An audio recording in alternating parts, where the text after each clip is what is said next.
from when I wake up. I'm realizing what time do I have to get to the facility, what treatment, who do I have to meet with, how much film do I have to watch, and then when I leave, the biggest thing for me is focusing on how can I keep my body and mind right to be able to play at the highest level. And sometimes that consists of getting a massage or relaxing or doing yoga outside or meeting with a therapist, because people don't realize playing in front of 18,000 people every single night, it is a lot of pressure. Compared to what you guys have done, it's not that pressure, because failure sometimes is an option.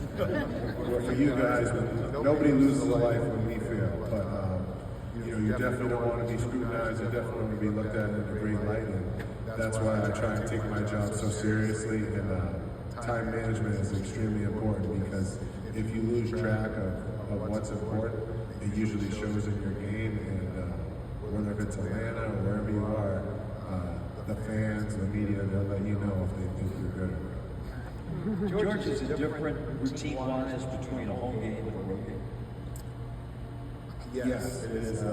It's extremely different. Well, especially in Atlanta, because I played in small markets, whether it's Cleveland, Philly, and you have to prepare for the traffic out here.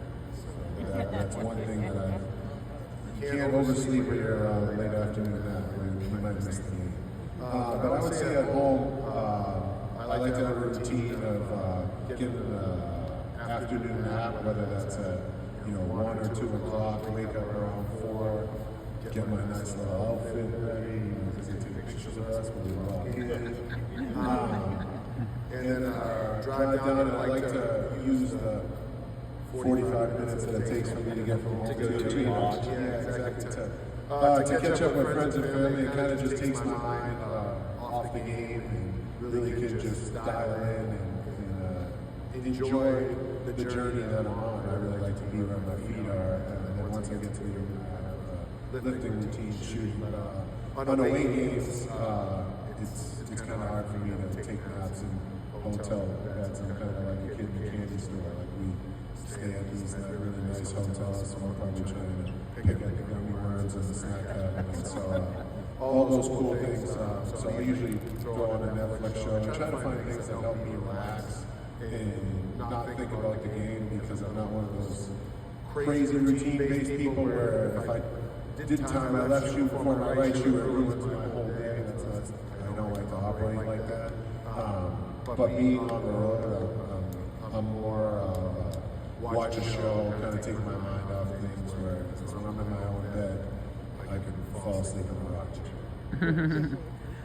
Skip, before I ask you this question, we can't open the doors here without this guy. I mean, he is a mainstay for sure. But I just want to ask you, did you foresee the role you're in here when you came out of the military? I did not. That's a great question, because I retired in 2004. I went to work at Georgia Pacific. I hope this doesn't happen to you, but on Friday, in the middle of the summer, I saw the HR truck. I had transitioned to be assistant plant manager at a gypsum plant in Marietta. And I knew when I saw the HR truck outside, it wasn't going to be good for me. The company had been purchased by the Koch brothers. When I went to work there, it was the good old Southern company that it had been since the early 1930s. The Koch brothers came in, they brought in their own culture, and each Friday was considered Black Friday, and that Friday was my Black Friday.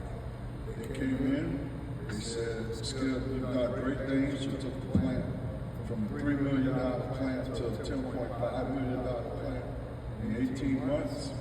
But effective tomorrow, your position has been eliminated.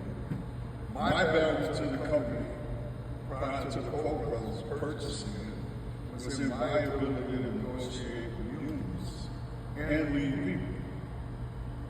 My deficit was that I was not an engineer and capable of fixing equipment when it broke.